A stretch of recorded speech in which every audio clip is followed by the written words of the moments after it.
Assalamualaikum warahmatullahi wabarakatuh.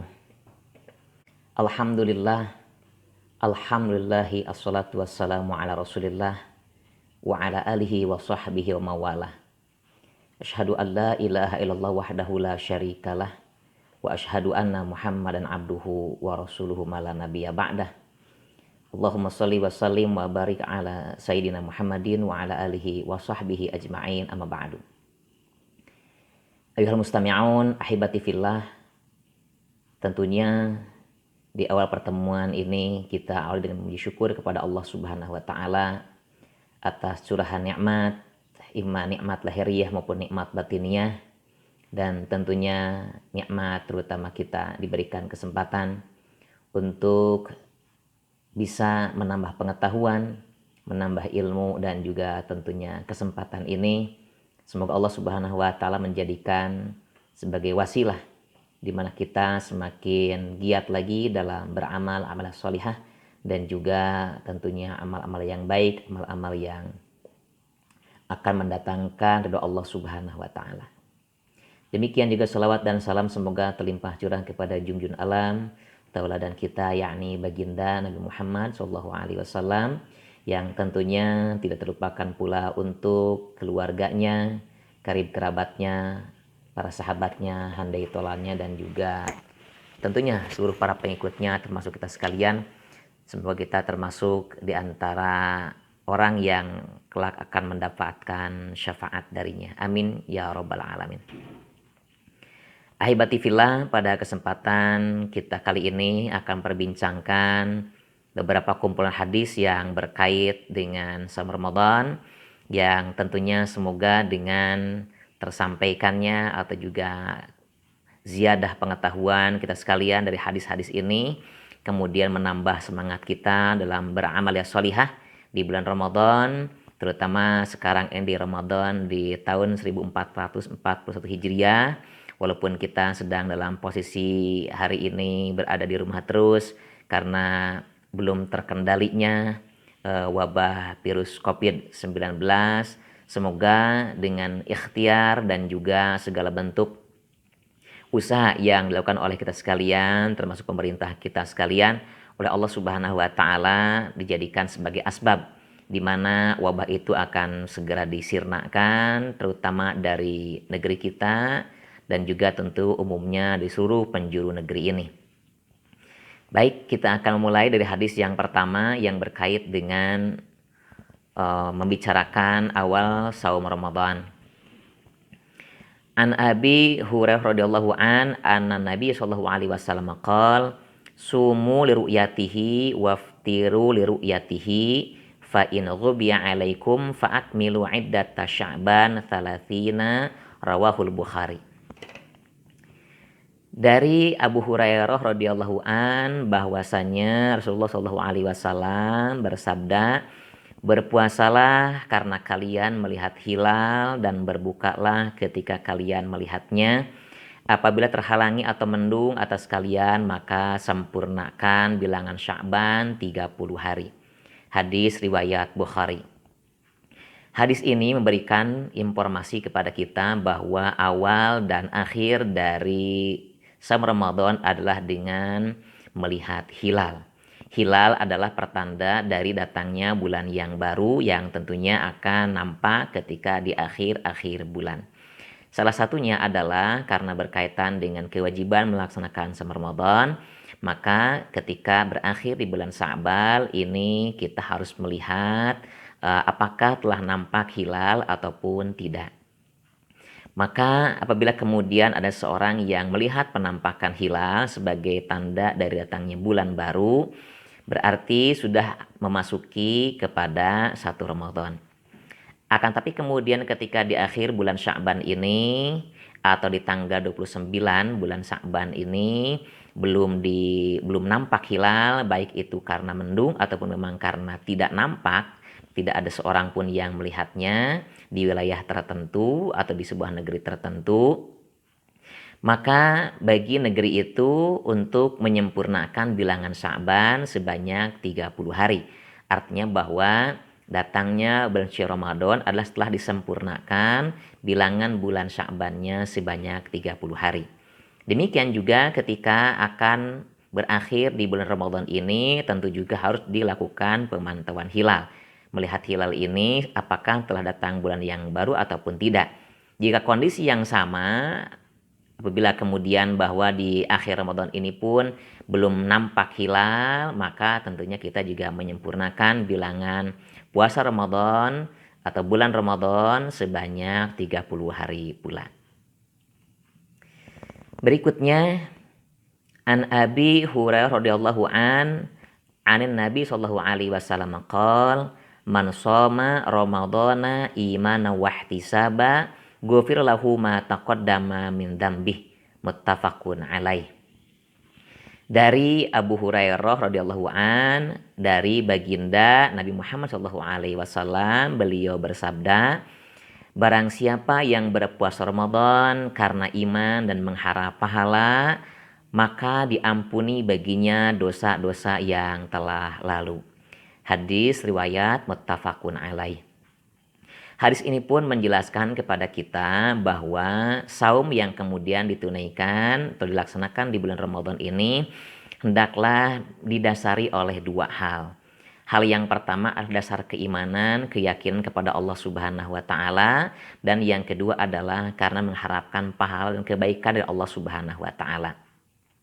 Tentunya bagi orang yang melaksanakan saum Ramadan atas kedua dasar ini, baginya Allah akan memberikan kebaikan. Dan kebaikan itu diantaranya adalah akan dihapuskannya dosa orang tersebut yang telah lalu. Ini sangat jelas bahwa dengan saum Ramadan yang kita lakukan dengan dua dasar yang tadi, tentunya adalah poin utamanya menginginkan atau mengharapkan dalam jiwa kita termasuk orang yang bertakwa, maka Allah Subhanahu wa taala akan menghapuskan dosa-dosa kita yang telah lalu. Berikutnya hadis an Sahl bin Sa'id radhiyallahu anin Nabi sallallahu alaihi wasallam qol inna fil jannati baban yuqalu lahu ar-rayyan yadkhulu minhu shaimun yaumal qiyamati la yadkhulu minhu ahadun ghairuhum yuqalu ayna shaimun fayaqumuna la yadkhulu minhu ahadun ghairuhum fa idza dakhalu ughliqa falam yadkhulu minhu ahadun, muttafaqun alaih. Dari Sahal bin Sa'id radhiyallahu dari baginda Nabi Muhammad sallallahu alaihi wasallam, beliau bersabda, sesungguhnya di surga ada satu pintu yang dinamakan dengan pintu Ar-Rayyan. Akan masuk dari pintu tersebut orang-orang yang berpuasa nanti di hari kiamat dan tidak akan masuk selain mereka. Dikatakan, di mana orang-orang yang berpuasa? Kemudian mereka masuk dan masuki pintu itu, tidaklah masuk pintu itu selain daripada orang-orang yang berpuasa tadi. Maka apabila mereka telah masuki pintu tersebut akan ditutup rapat-rapat dan tidak ada yang masuk selain mereka. Hadis riwayat muttafaqun alaih. Ahibati fillah, hadis ini menjelaskan kepada kita atau menginformasikan kepada kita bahwa di antara pintu surga itu ada yang bernama Ar-Rayyan. Pintu Ar-Rayyan ini adalah pintu masuk surga yang dikhususkan oleh Allah Subhanahu wa taala bagi orang-orang yang senantiasa memelihara saumnya. Maka oleh karenanya pintu ini akan dibuka lebar-lebar bagi para ahli saum. Siapapun orangnya, orang yang beriman, yang ahli saum, dia akan dipanggil oleh pintu ini untuk masuki surga Allah Subhanahu wa taala. Akan tetapi pintu ini tidak akan menerima orang-orang lain kecuali dari orang-orang yang berpuasa. Dan apabila tentunya ketika ahli saum ini telah masuki pintu ini, maka pintu ini pun akan menutup permanen, menutup dengan dikunci rapat-rapat, karena tidak akan ada yang bisa masuki pintu Ar-Rayyan ini kecuali dari orang-orang yang senantiasa saum. Oleh karenanya maka kita berharap pada Allah, semoga saum kita yang kita tunaikan itu senantiasa menjadi asbab nanti di yaumul jaza kita akan masuk ke surga Allah dari pintu Ar-Rayyan ini. Hadis ini diriwayatkan oleh muttafaqun alaih. Berikutnya an Abi Hurairah radhiyallahu an qala Rasulullah sallallahu alaihi wasallam qala Allahu azza wa jalla kullu amal ibni adam lahu illa siyam fa innahu li wa ana ajzi bih muttafaqun alaih. Dari Abu Hurairah radhiyallahu an, Rasulullah SAW bersabda bahwasanya Allah Subhanahu wa taala berfirman, setiap amal anak cucu Adam itu miliknya kecuali saum, maka sesungguhnya saum ini untukku dan aku yang akan memberikan pahala kepadanya. Hadis riwayat muttafaqun alaih. Dari hadis ini dapat informasi kepada kita bahwa Allah Subhanahu wa taala menyampaikan melalui hadis qudsi ini bahwa setiap amal manusia itu pada prinsipnya adalah kembali kepada pengamalnya tersebut. Seperti halnya saum akan kembali kepada orang yang mengamalkannya. Demikian juga zakat, demikian juga sedekah, demikian juga melaksanakan ibadah haji. Akan tetapi berbeda dengan amalan saum, di antaranya saum Ramadan. Karena saum ini adalah kata Allah Subhanahu wa taala dalam hadis qudsinya adalah fa innahu li, sesungguhnya saum itu adalah untukku. Jadi Allah mengspesialkan dari ibadah saum ini hanya untuknya. Maka kata Allah Subhanahu wa taala fa innahu li wa ana ajzibih, karena orang itu melaksanakan saum hanya untukku, maka aku pula yang akan memberikan pahala atasnya. Oleh karenanya pahala saum ini tidak ada yang tahu betapa besarnya, hanya Allah lah yang tahu. Tentunya kecintaan Allah kepada orang-orang yang shaimun, kepada orang-orang yang berpuasa betapa hebatnya. Kenapa? Karena Allah mengkhususkan bahwa amaliyah saum ini adalah untukku, kata Allah Subhanahu wa taala. Sehingga aku sendiri firman Allah dalam hadis qudsi itu yang akan membalas kebaikan-kebaikannya. Hadis berikutnya adalah An Hafsah radhiyallahu anha qalat qala Rasulullah sallallahu alaihi wasallam la siyama lima lam yufridhu minal lail. Rawahu Ibnu Majah. Dari Hafsah radhiyallahu anha, beliau berkata, Rasulullah sallallahu alaihi wasallam bersabda, tidak ada puasa bagi orang yang tidak meniatkannya di malam hari. Hadis riwayat Ibnu Majah. Dari hadis ini terdapat informasi yang dapat kita tarik adalah bahwa saum itu saum wajib di sini hendaklah diniatkan di malam harinya. Karena saum wajib ini tidak akan dianggap dia melakukan saum wajib itu kalau tidak melafalkan niatnya di malam hari. Tentunya niat yang dimaksud adalah bisa niat yang talafadhu bil lisan, yang tentunya dilafalkan melalui lisan, ataupun juga memang melalui hati perorangan.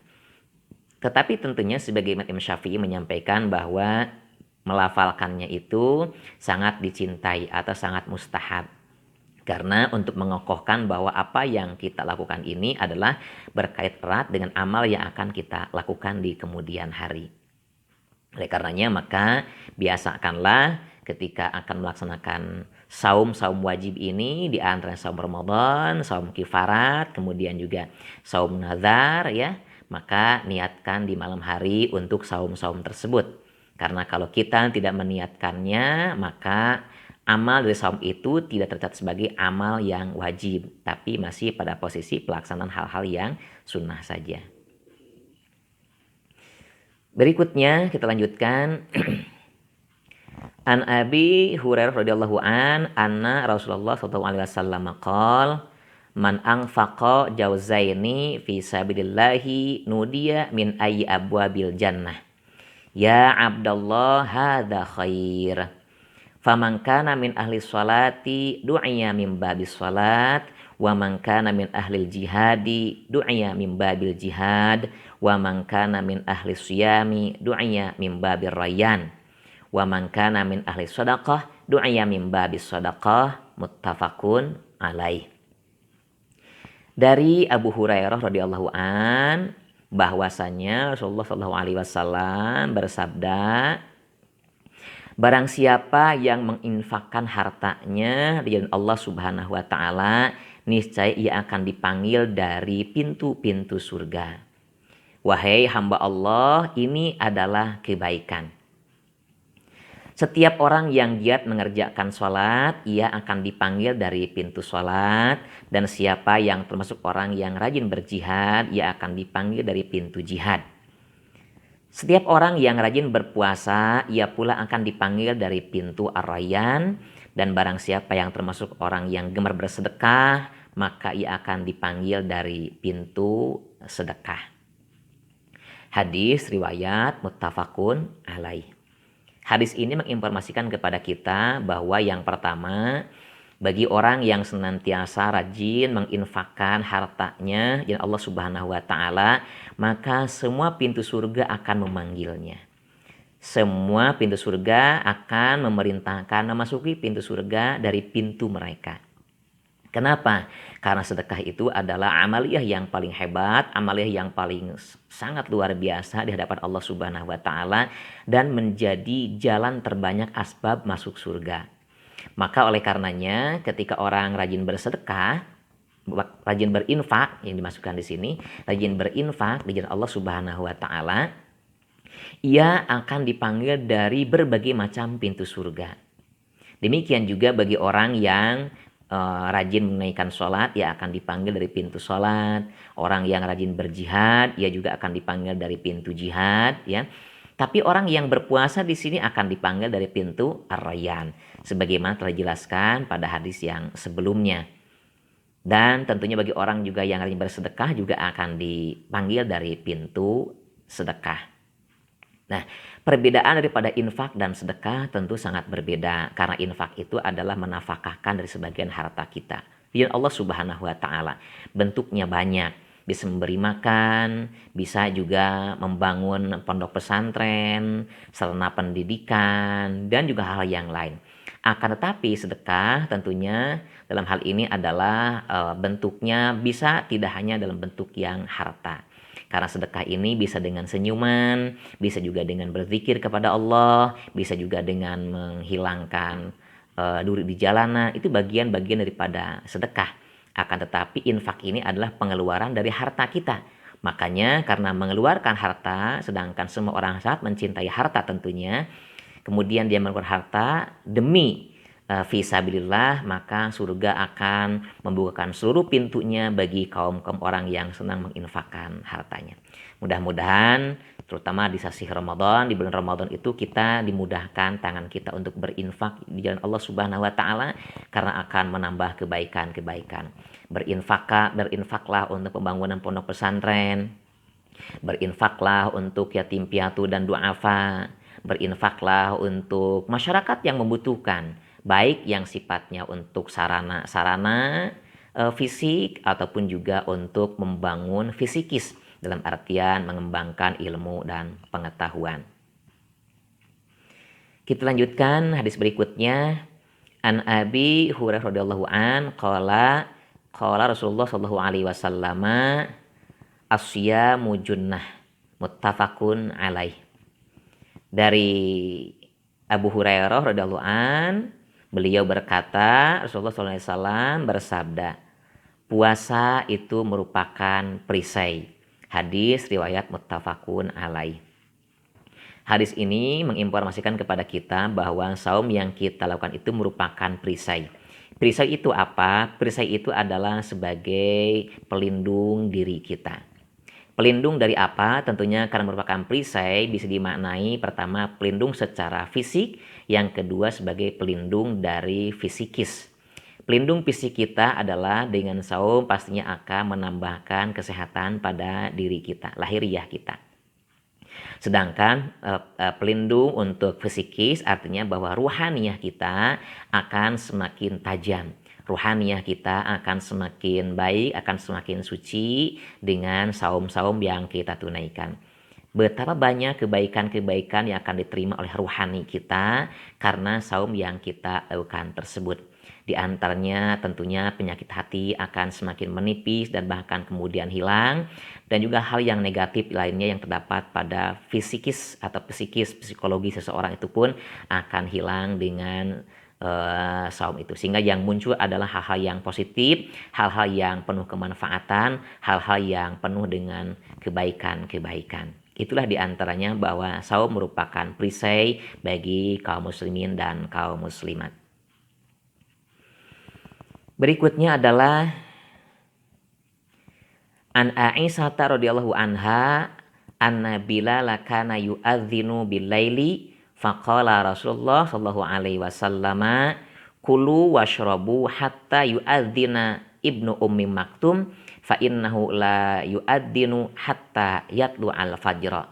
Rawahul Bukhari.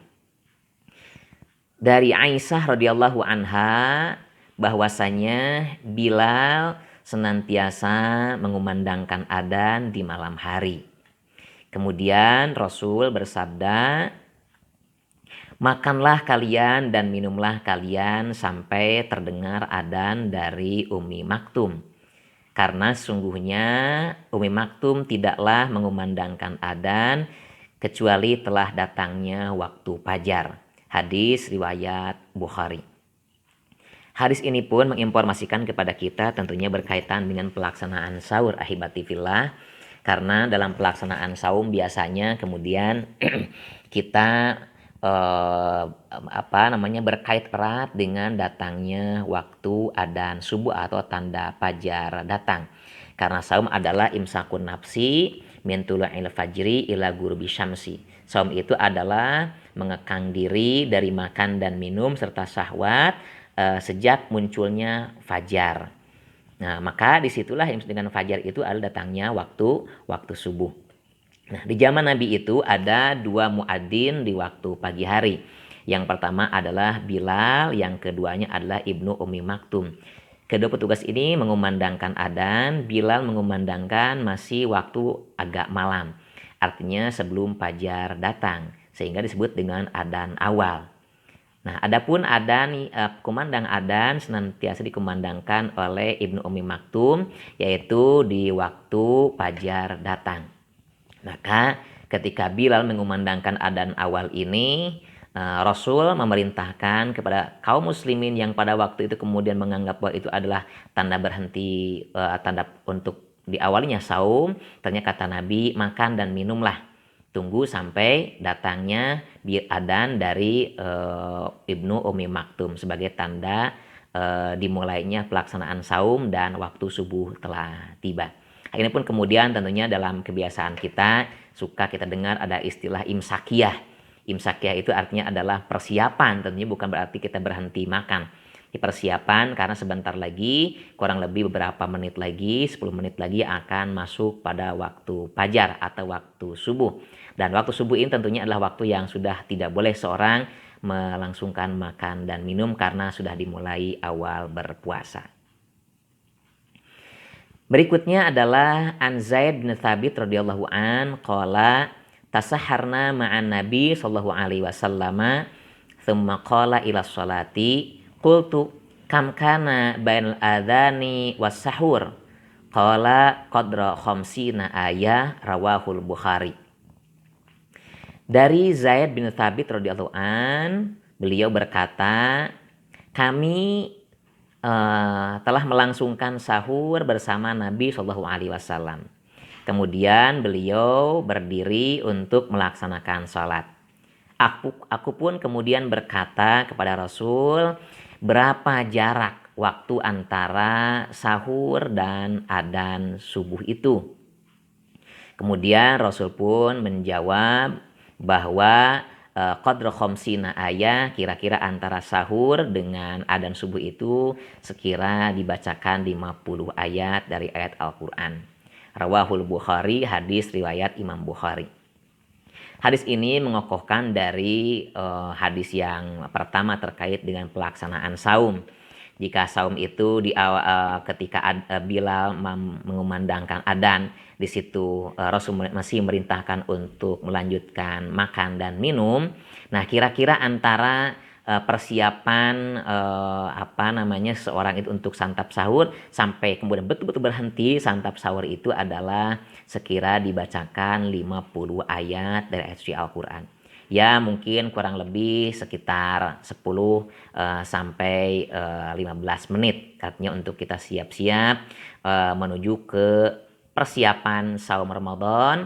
Akan tapi di waktu itu, di jeda itu bukan berarti kita berhenti untuk makan dan minum, masih diperbolehkan, dipersilakan saja. Hanya ketika adzan sudah dikumandangkan maka itulah waktu kita memulai saum Ramadan atau imsak yang dimaksud tersebut.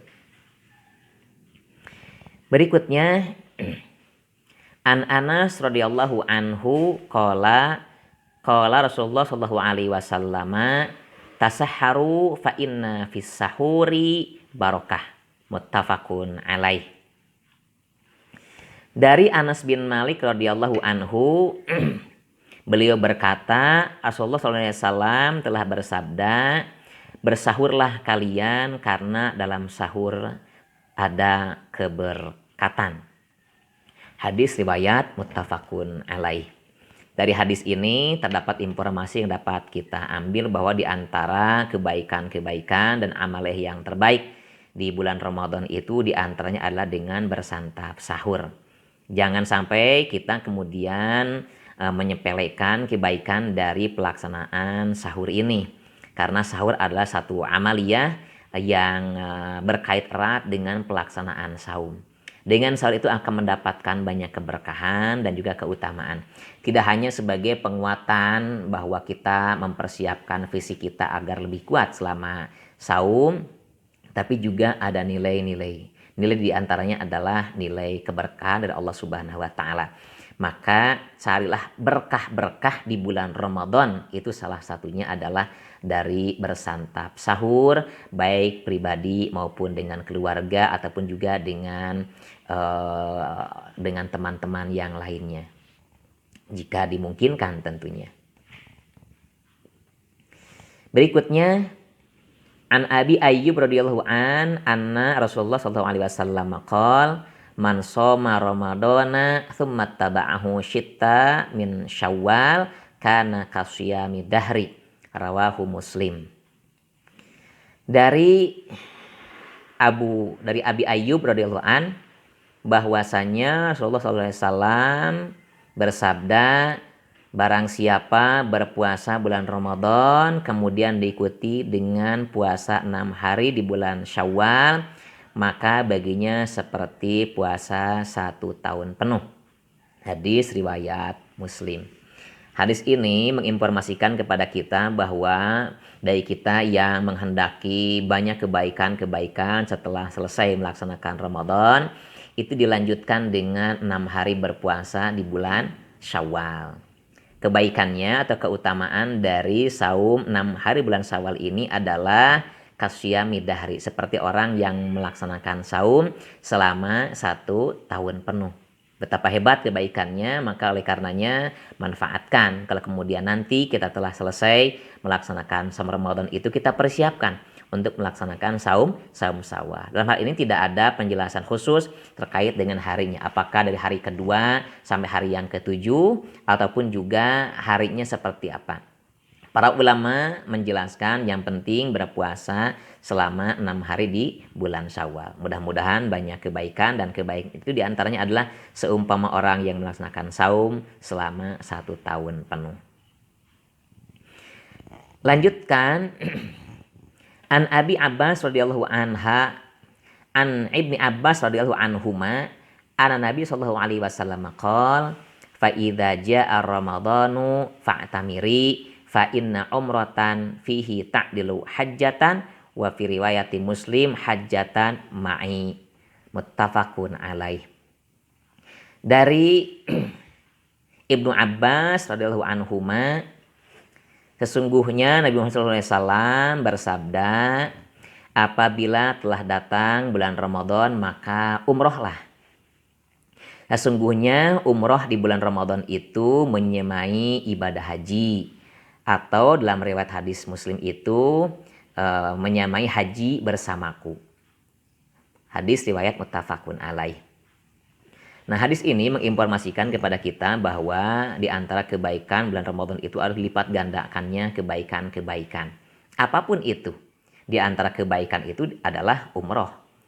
Dan tentunya hadis ini mengisyaratkan juga kalau kemudian kita memiliki rezeki, memiliki kesempatan, hendaklah ketika datang Ramadan itu kita bisa melaksanakan umroh.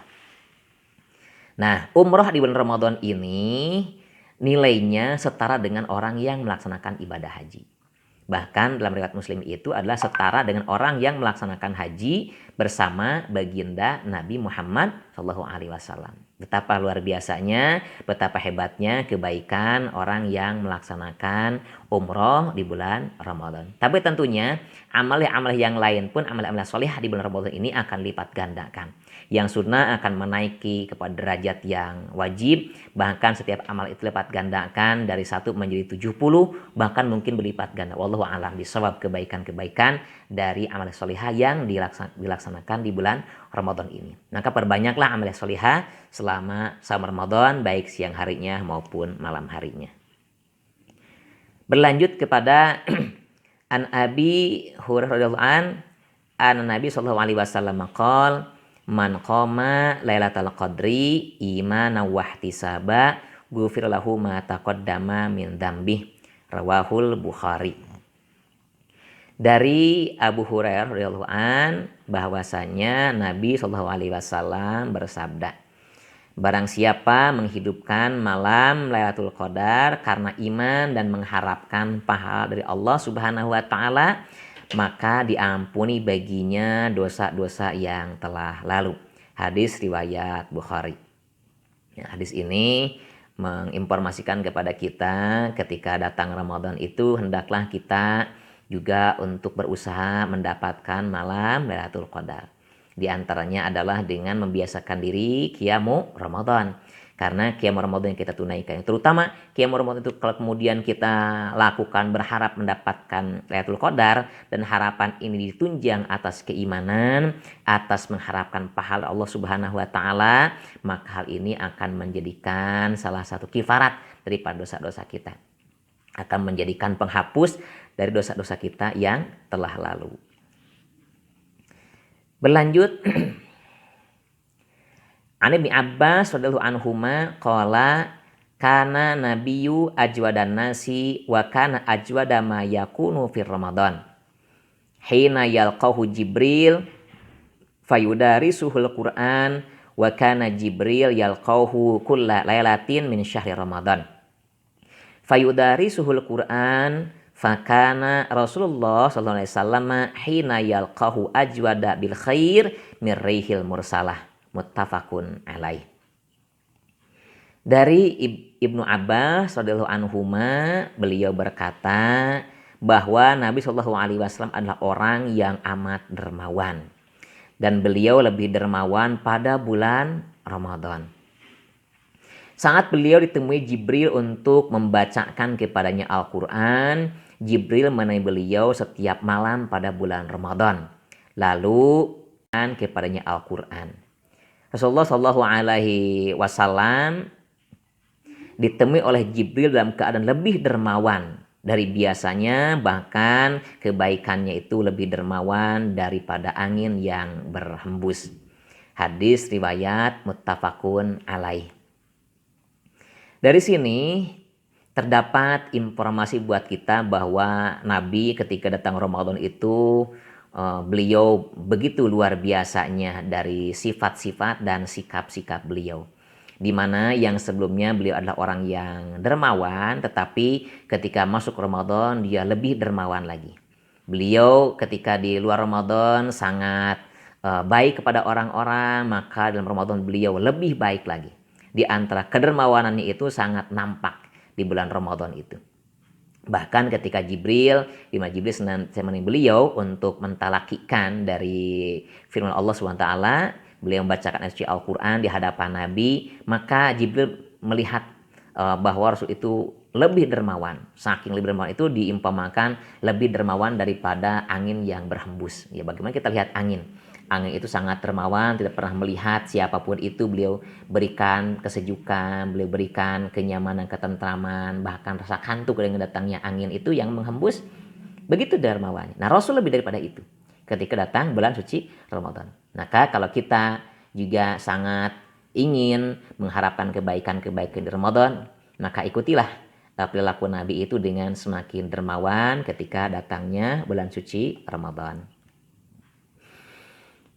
Berlanjut, an Abi Hurairah radhiyallahu an qala Rasulullah sallallahu alaihi wasallam, walladzi nafsi biyadihi la khulufu famis shaim atyabu indallahi ta'ala mirihil miski. Muttafaqun alaih. Dari Abu Hurairah radhiyallahu an beliau berkata, Rasulullah SAW bersabda, demi yang jiwaku berada di tangannya, sesungguhnya bau mulut orang yang berpuasa lebih wangi di sisi Allah Subhanahu wa taala daripada bau minyak misik. Hadis riwayat muttafaqun alaih. Hadis ini menginformasikan kepada kita bahwa saum yang ditunaikan oleh seorang itu memang karena selama lebih dari 8 jam seseorang itu menahan diri makan dan minum, kadang dari mulutnya tercium aroma-aroma yang berasal dari perutnya, yang tentunya menurut orang dianggap hal yang kurang menyedapkan. Tentunya ini tidak perlu khawatir karena baunya yang keluar dari mulut orang yang sedang berpuasa itu di sisi Allah Subhanahu wa taala itu lebih hebat, lebih wangi, lebih harum daripada minyak yang terwangi, yaitu minyak misik.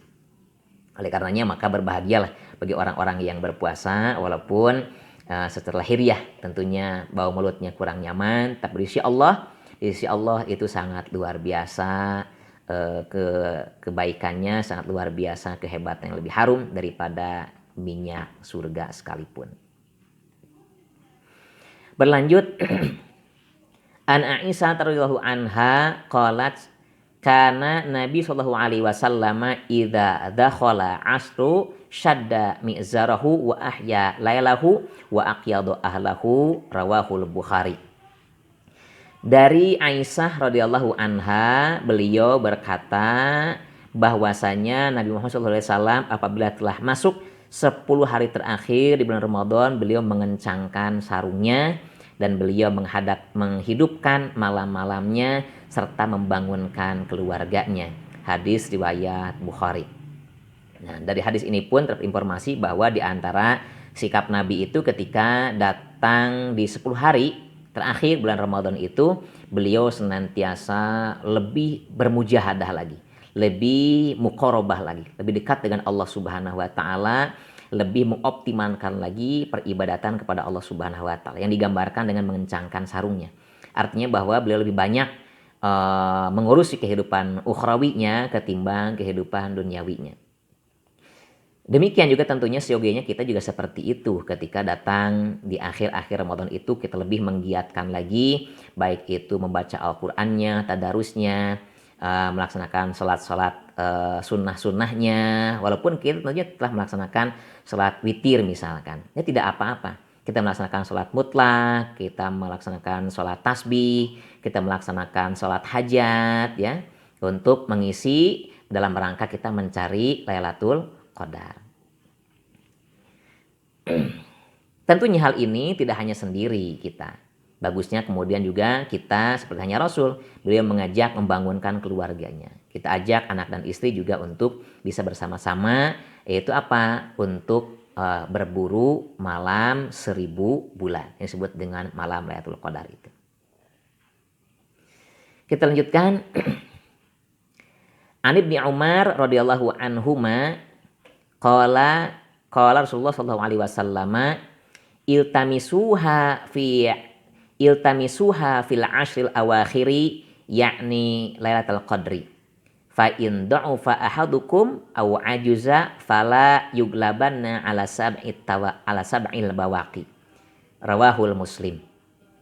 Dari Ibnu Umar radhiyallahu anhuma beliau berkata, Rasulullah sallallahu alaihi wasallam bersabda, carilah oleh kalian Lailatul Qadar pada 10 hari terakhir di bulan Ramadan.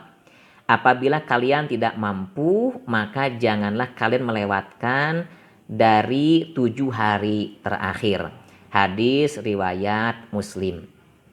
Hadis ini menginformasikan kepada kita bahwa kalau kita kemudian hendaklah atau Rasul memerintahkan kepada kita hendaklah kita mencari malam Lailatul Qadar itu. Karena malam Lailatul Qadar adalah malam yang terbaik, malam yang lebih baik daripada 1000 bulan, di mana kebaikan-kebaikan akan dilipat gandakan dengan semaksimal mungkin, dengan seoptimal mungkin diberikan oleh Allah Subhanahu wa taala. Kebaikan-kebaikan akan dilipat gandakan. Maka oleh karenanya kita harus mencari malam ini. Kata Nabi, hendaklah kita mencari malam ini di 10 hari terakhir bulan Ramadan. Tapi kalau kemudian kita dalam posisi yang lemah, posisi yang memang mungkin sedang ada uzur ya sebelumnya, maka kata Nabi jangan kalian lewatkan 7 hari terakhir. Jangan kalian lewatkan 7 hari terakhir. Karena disinilah juga insya Allah malam Lailatul Qadar itu akan menghampiri kita atau juga akan diberikan oleh Allah Subhanahu wa taala. Berikutnya an Aisyata radhiyallahu anha qalat kana yudrikuhul fajru wa huwa junub min ahlihi thumma yagtasilu wa yasumu muttafaqun alaih. Dari Aisyah radhiyallahu anha beliau berkata bahwasanya Rasulullah Shallallahu alaihi wasallam ketika terbit fajar beliau dalam keadaan junub dari istrinya. Kemudian beliau mandi dan beliau berpuasa. Hadis riwayat muttafaqun alaih. Hadis ini menginformasikan kepada kita terkait dengan tentunya penegas dari ayat Al-Quran bahwa di malam hari bulan Ramadan itu diperbolehkan untuk mencampuri istri-istri kita. Tentunya apabila kemudian seorang itu mencampuri istrinya di malam hari dan kemudian beliau belum sempat untuk mandi di pagi harinya, maka hal itu tidaklah mengapa, tidak membatalkan puasanya. Karena tentunya junub ini berkaitannya atau mandi junub ini berkaitan dengan hadas besar. Sedangkan hadas besar ini berkaitan dengan pelaksanaan sholat. Adapun saum maka tidak ada keterkaitan dengan salah satunya adalah daripada junub ini. Berbeda dengan yang lain tentunya dari haid dan nifas ini sangat keterkaitan erat. Tapi dengan junub ini maka hal ini tidaklah menjadikan seseorang itu menjadi penghalang untuk melaksanakan saum. Sehingga bagi yang menemui dirinya dalam keadaan junub kemudian dia sudah masuk waktu pagi ataupun waktu subuh dan dia belum mandi junub, maka itu tidak membatalkan puasa Ramadannya. Lanjutkan saja berpuasanya. Demikian juga ini juga menjadi penegas bagi yang kemudian orang yang sendiri misalkan dia tidur di pagi hari dan kemudian dia menemui dirinya dalam keadaan harus mandi basah ataupun bermimpi basah, ihtilam. Maka hal ini tidak membatalkan puasanya. Ia bisa melangsungkan mandi kemudian juga melanjutkan puasanya sampai selesai. Berlanjut An Abi Hurairah radhiyallahu an Nabi sallallahu alaihi wasallam qala idza nasiya ahadukum fa akala aw syariba fal yatim saumahu fa innama at'amahu Allahu wa syaqahu muttafaqun alaih. Dari Abu Hurairah radhiyallahu an dari Nabi sallallahu alaihi wasallam beliau bersabda, apabila salah seorang dari kalian lupa, kemudian ia makan dan minum, maka hendaklah ia menyempurnakan puasanya. Karena hal yang tadi Allah telah memberikan kepadanya makan dan minum. Hadis riwayat muttafaqun alaih. Nah, hadis ini menginformasikan kepada kita bahwa bagi siapapun yang kemudian ia di siang hari di bulan Ramadan atau ketika ia sedang saum, kemudian dia lupa makan dan minum. Ia baru sadar ketika sedang makan atau minum, atau telah selesai makan dan minum. Maka bagi orang yang seperti ini tidak membatalkan saumnya. Lanjutkan saja saumnya itu sampai selesai. Karena itu adalah kebaikan dari Allah Subhanahu wa taala yang diberikan kepadanya dengan diberikan makan dan minum pada waktu tersebut. Berlanjut An Abi Hurairah radhiyallahu an qala Nabi sallallahu alaihi wasallam malam yada qaula zur wal amala bihi falaisa lillahi hajatun fi ayyada ta'amahu wa syarabahu. Rawahul Bukhari.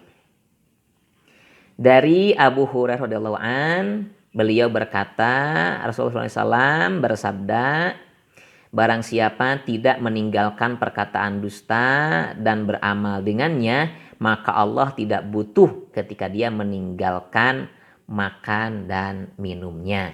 Hadis riwayat Bukhari. Hadis ini menginformasikan kepada kita bahwasanya seseorang yang berpuasa tapi kemudian ia tidak bisa memelihara dirinya dari ucapan-ucapan yang tidak baik, juga dari perilaku-perilaku yang tidak baik, maka hal ini bisa mengurangi pahala dari puasanya. Bahkan hilang pahala dari puasanya. Kenapa? Karena kata-kata yang tidak baik atau juga perbuatan-perbuatan yang tidak baik itu, dalam ini Allah tidak membutuhkannya. Karena Allah hanya membutuhkan orang-orang yang memang ia meninggalkan makan dan minum dan juga meninggalkan ucapan-ucapan yang tidak baik. Meninggalkan pula perbuatan-perbuatan yang tidak baik. Jadi kalau kemudian orang itu hanya meninggalkan makan dan minumnya saja, tentu hanya gugur kewajiban saja. Sedangkan pahalanya itu berkurang. Pahalanya itu kemudian bahkan mungkin hilang karena ucapan-ucapan dan perbuatan-perbuatan yang tidak baik tersebut. Berlanjut, an Abi Hurairah radhiyallahu an, Nabi sallallahu alaihi wasallam qala, idza kana awwalu lailati min Ramadan sufidati syayatinu wa muraddatul jinna wa gulliqatu abwabun nar falam yuftah minha babun wa futihat abwabul jannah falam yuglaq minha babun wa nada munadi ya bagiyal khair akbil wa ya bagiyal syarr aksir walillahi utaqa'u minan nari wa dzalika min kulli lailatin. Rawahu Tirmidzi wa Ibnu Majah. Dari Abu Hurairah radhiyallahu an, beliau meriwayatkan bahwa Nabi sallallahu alaihi wasallam bersabda, jika pada malam pertama dari Ramadan setan-setan dan pemimpin jin dibelenggu, pintu-pintu neraka ditutup dan tidak ada yang terbuka satu pintu pun, dan pintu-pintu surga dibuka dan tidak ada satu pintu pun yang tertutup. Apabila ada seorang yang menyeru, ada seorang yang menyeru, wahai pencari kebaikan, sambutlah, wahai pencari keburukan, cukuplah. Dan Allah memiliki orang-orang yang dimerdekakan dari neraka, dan itu setiap malam harinya di bulan Ramadan. Hadis riwayat Ibnu Majah dan Imam Tirmidzi. Hadis ini menjelaskan kepada kita sekalian bahwa idza kana awwalul lailati min Ramadan, kalau kemudian datang malam pertama di bulan Ramadan itu. Datang malam pertama di bulan Ramadan. Maka pada malam itu Allah Subhanahu wa taala kemudian memberangus jin dan juga setan. Allah memberangusnya. Allah kemudian membelenggunya. Kemudian Allah membukakan pintu-pintu surga. Tanpa ada satu pintu pun yang tertutup. Demikian juga pintu neraka oleh Allah ditutup rapat-rapat. Itu rapat-rapat. Ini adalah apa? Maksudnya pintu surga dibuka supaya orang mencari berbagai macam kebaikan. Kebaikan sedekah, kebaikan sholat, kebaikan berzakat, kebaikan berkata-kata baik, kebaikan berperilaku baik, sopan santun. Kemudian juga hormat kepada orang tua, menyayangi kepada orang tua, mengayomi yang lebih muda. Maka itu adalah pintu-pintu yang akan menjadikan jalan masuk ke dalam surga Allah Subhanahu wa taala. Demikian juga pintu neraka itu rapat-rapat, artinya supaya orang bermujahadah kepada Allah Subhanahu wa taala dan kemudian memohon taubat kepada Allah. Bertaubat kepada Allah, memohon ampunan dari Allah Subhanahu wa taala, sehingga karena pintu neraka ditutup oleh Allah Subhanahu wa taala, maka semua taubat seseorang pasti akan diterimanya di bulan Ramadan itu. Akan diterimanya di bulan Ramadan tersebut. Oleh karenanya maka berbahagialah bagi orang yang kemudian ketika datang bulan Ramadan, ia bertaubat kepada Allah Subhanahu wa taala. Ia memohon ampun kepada Allah Subhanahu wa taala. Karena memang pintu neraka ditutup semuanya. Bahkan tidak hanya itu, Allah memerdekakan setiap datang Allah memerdekakan orang dari api neraka. Dan itu tiap malamnya. Artinya setiap malam Allah memerdekakan orang-orang dari api neraka. Oleh karenanya bagi seorang yang masih banyak dosa, masih banyak kekurangan, kealpaan, jangan khawatir, jangan risau. Dengan datangnya Ramadan ini silahkan bertaubat kepada Allah. Silahkan mohon ampun kepada Allah SWT. Sebesar apapun, sebanyak apapun dosa kita, pasti Allah akan menerima taubat kita. Pasti Allah akan menerima dan mengampuni dosa-dosa kita. Itulah diantaranya kebaikan dari bulan suci Ramadan. Makanya manfaatkan sebaik-baiknya, baik siang maupun malam harinya. Karena Allah memberikan kebaikan tersebut. Berlanjut, An Sahli bin Sa'di radhiyallahu an, anna Rasulullah sallallahu alaihi wasallam qala, la yazalun nasu bi khairin ma'ajjilul fitra, muttafaqun alaih. Dari Sahal bin Sa'id radhiyallahu an, bahwasanya baginda Nabi Muhammad SAW bersabda, senantiasa manusia itu akan di atas kebaikan selama mereka menyegerakan berbuka. Hadis riwayat muttafaqun alaih. Hadis ini berkaitan dengan berbuka, ahibati fillah, artinya bahwa kalau kemudian waktu berbuka telah tiba, jangan tunda-tunda, segerakan, karena pasti akan ada kebaikan. Pasti akan banyak kebaikan, akan nampak keberkahan pula, kebaikan yang akan diterima oleh setiap orang dengan menyegerakan bersantap, berbuka. Oleh karenanya maka bagi kita sekalian, kalau kemudian telah nampak matahari berada di telah tenggelam di malam, tanda sebagai maghrib tiba, segera untuk berbuka. Walaupun kemudian kita di tempat sendiri tidak terdengar adzan misalkan, ya, juga jam di tangan kita tidak ada, kita melihat bahwa matahari telah tenggelam, maka segeralah untuk berbuka.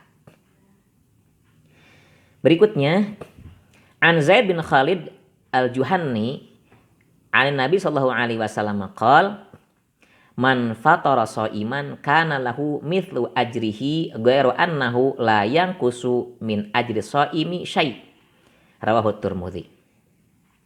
Dari Zaid bin Khalid al-Juhanni dari Nabi Shallallahu Alaihi Wasallam, beliau bersabda, barang siapa yang memberi makan untuk berbuka bagi orang yang berpuasa, maka baginya pahala dari orang yang berpuasa tadi tanpa sedikit pun mengurangi pahala orang yang berpuasa tersebut.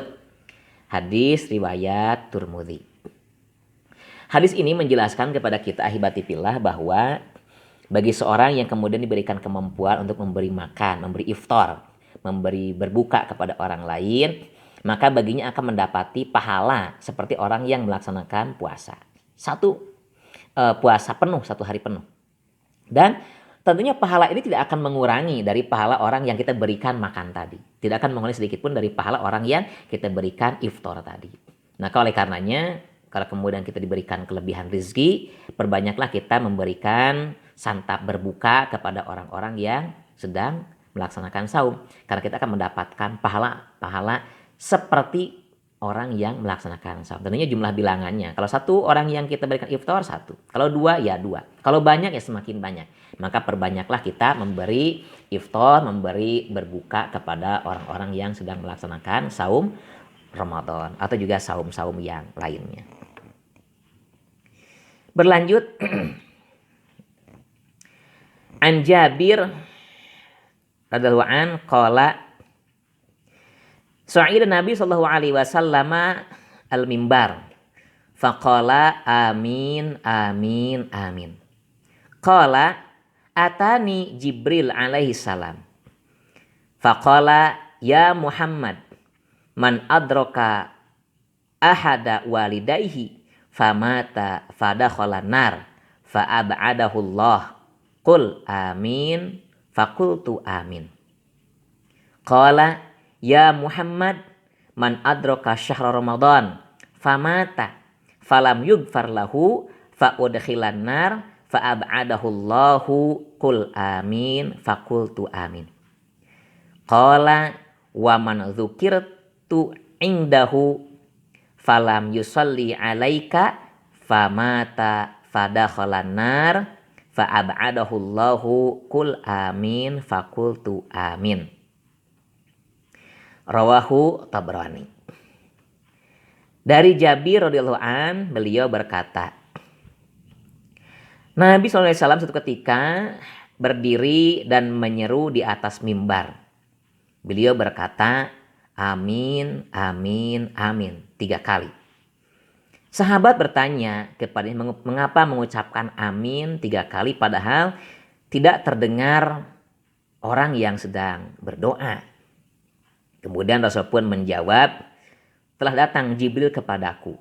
Dan Jibril berkata, wahai Muhammad, siapa saja yang masih memiliki orang tua atau salah satu dari mereka, lalu kemudian ia meninggal dan masuk neraka, maka jauhkanlah ya Allah dari itu. Katakanlah amin. Maka Nabi pun membacakan amin.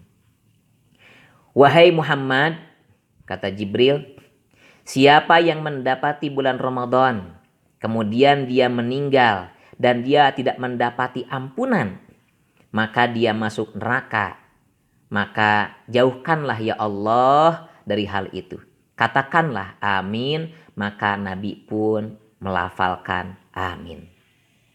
Kemudian Jibril pun melanjutkan, dan barang siapa yang disebut namamu Muhammad, kemudian dia tidak membacakan salawat atasmu, kemudian dia meninggal dan masuk neraka, maka jauhkanlah ya Allah dari hal itu, katakanlah amin, maka Nabi pun mengucapkan amin. Hadis riwayat Tabrani. Hadis tadi membicarakan kepada kita, terdapat informasi dari hadis tadi bahwasanya yang pertama adalah hendaklah kita betul-betul memperhatikan terhadap kedua orang tua kita. Karena khawatir kalau kemudian di samping kita di situ masih ada kedua orang tua, tapi kemudian kita tidak mendapatkan kebaikan atas adanya orang tuanya. Artinya kita tidak berbakti kepada keduanya. Kemudian kita wafat dan itu akan membawa kepada api neraka.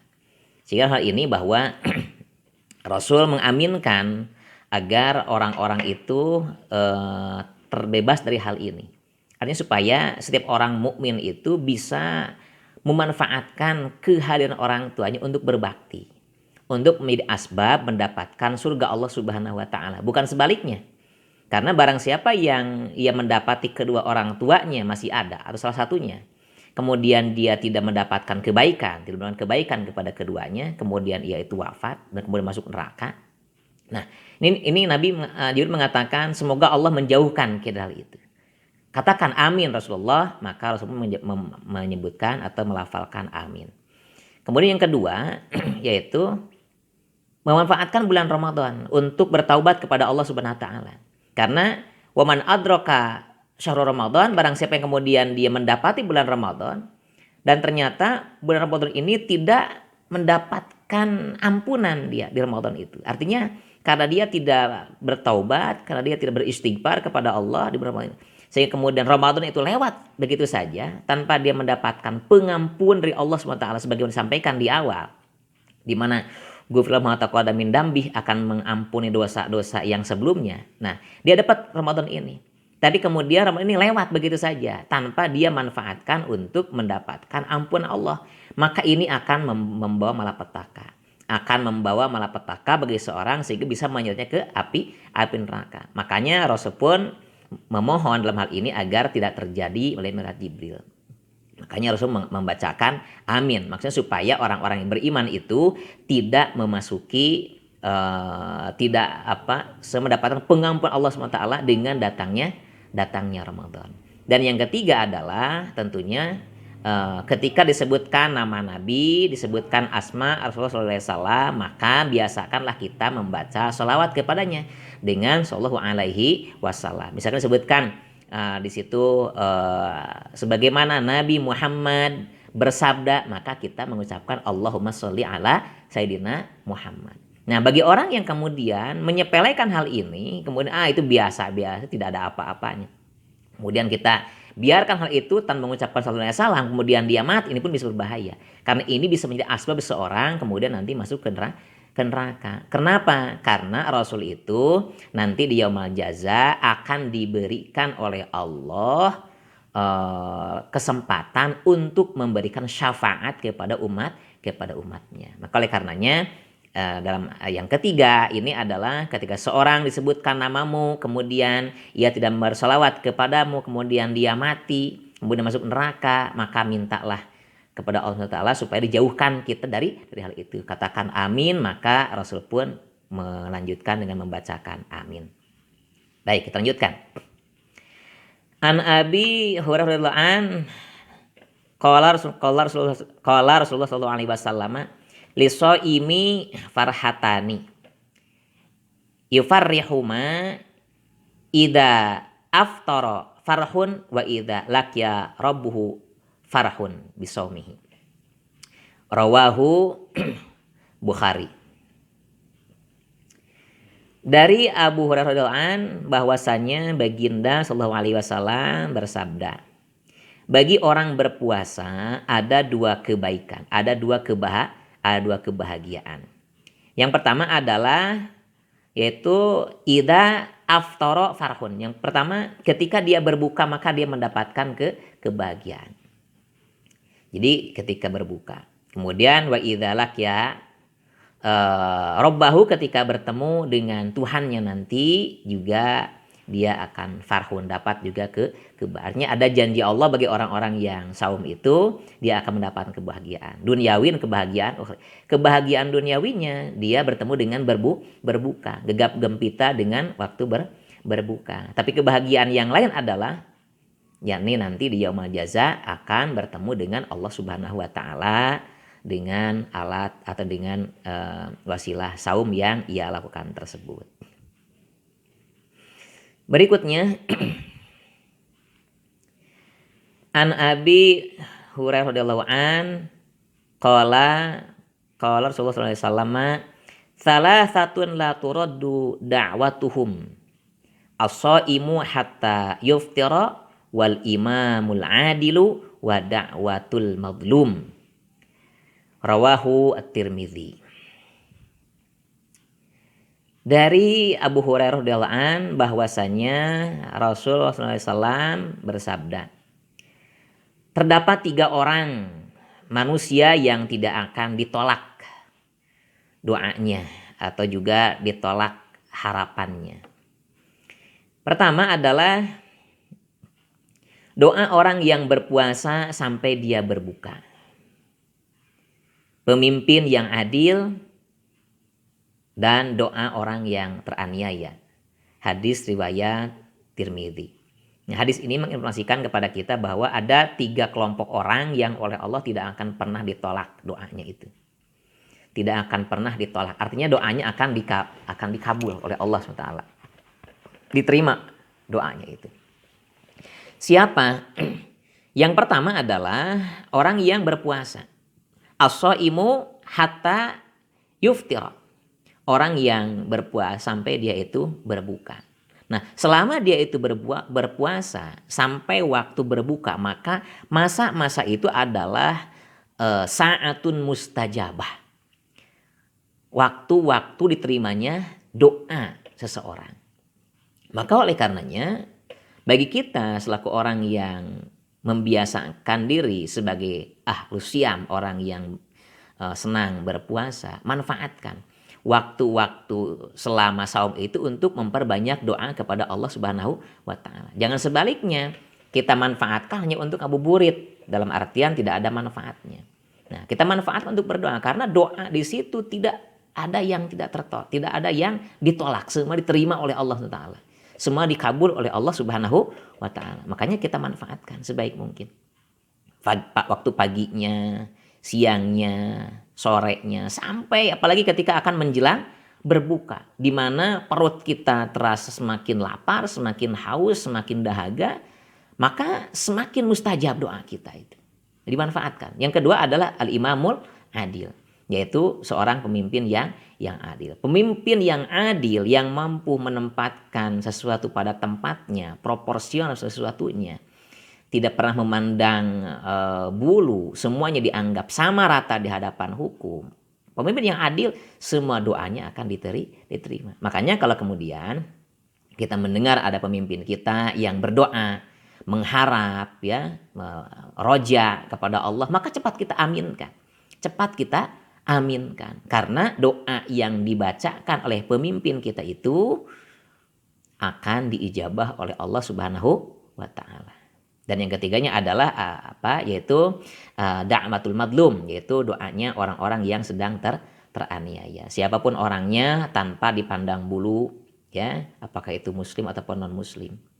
Makanya kita tidak boleh dalam hal ini mendolimi kepada orang lain, siapapun itu, karena doanya itu diijabah. Waktu-waktu yang dia terima itu waktu-waktu diijabahnya doa. Baik, kita lanjutkan.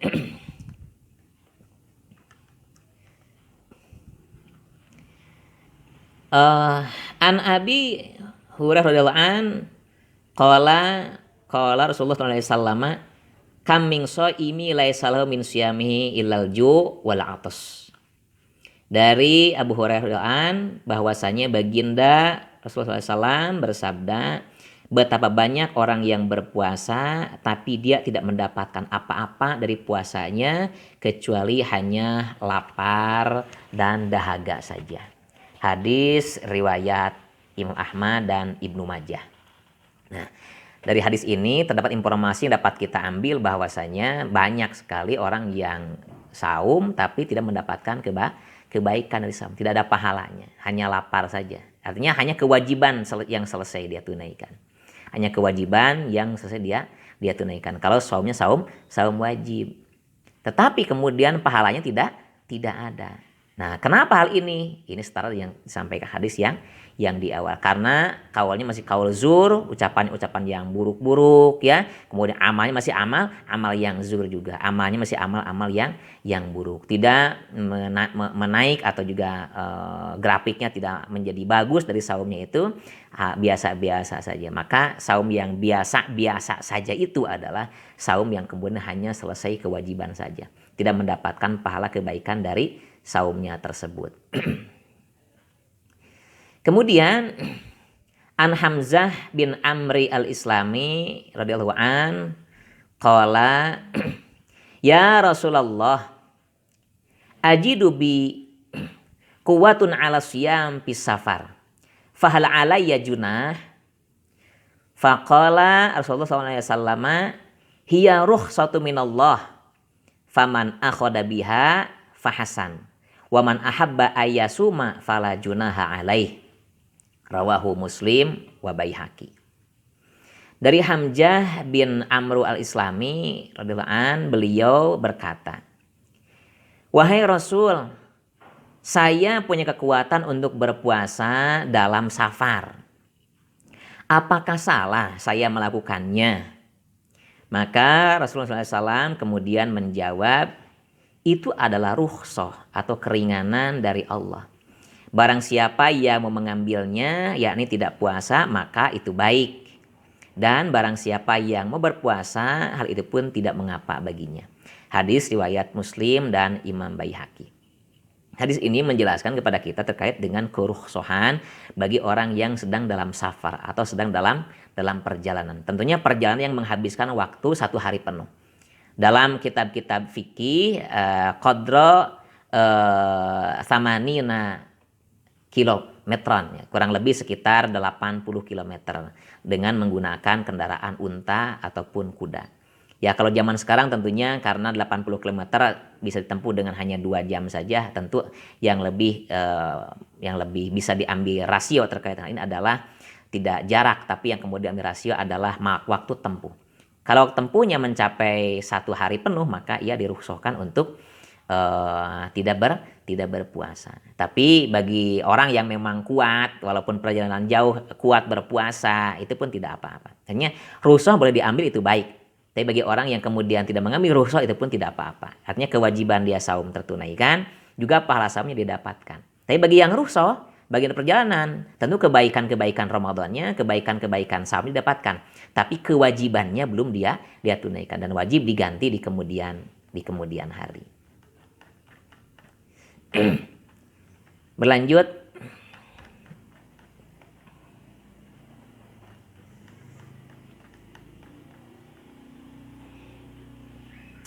An Abdullah bin Auf qala kunna ma'a Rasulullah fis safar fi syahri Ramadan. Falamma ghabati syamsu qala ya fulan ingzil fajdah lana. Qala ya Rasulullah inna alaika naharon. Qala ingzil fajdah lana. Panajala fajadaha fa'atahu bihi fasyariban nabi sallallahu alaihi wasallam thumma qala biyadihi idza ghabati syamsu min hahuna wa ja'a lailu min hahuna faqad aftara shaim. Rawahu muttafaqun alaih. Dari Abdullah bin Auf, beliau berkata, kami bersama Nabi dalam sebuah perjalanan di bulan Ramadan. Ketika matahari telah terbenam, beliau berkata kepada salah seorang sahabatnya, wahai fulan, turunlah dan siapkanlah makanan untuk kami. Sahabat tadi kemudian berkata, ya Rasulullah, sesungguhnya ini masih siang. Kemudian Rasul berkata lagi, turunlah dan siapkan makanan buat kami. Kemudian orang tersebut turun dan persiapkan makanan serta menghidangkannya kepada Rasulullah Shallallahu Alaihi Wasallam. Beliau pun kemudian turun dan beliau minum seraya kemudian berkata dan menunjuk tangannya itu. Jika telah tenggelam matahari dari arah sini dan kemudian muncul kegelapan dari arah sini atau malam, maka telah boleh berbuka bagi orang yang melaksanakan saum. Hadis riwayat muttafaqun alaih.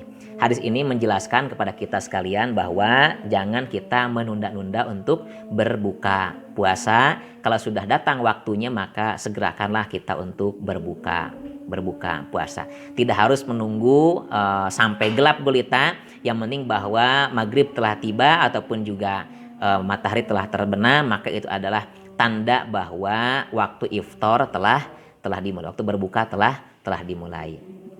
Mudah-mudahan hadis-hadis yang kumpulan hadis berkaitan dengan Ramadan ini, walaupun hanya beberapa hadis saja yang kemudian disampaikan, ada guna dan manfaatnya.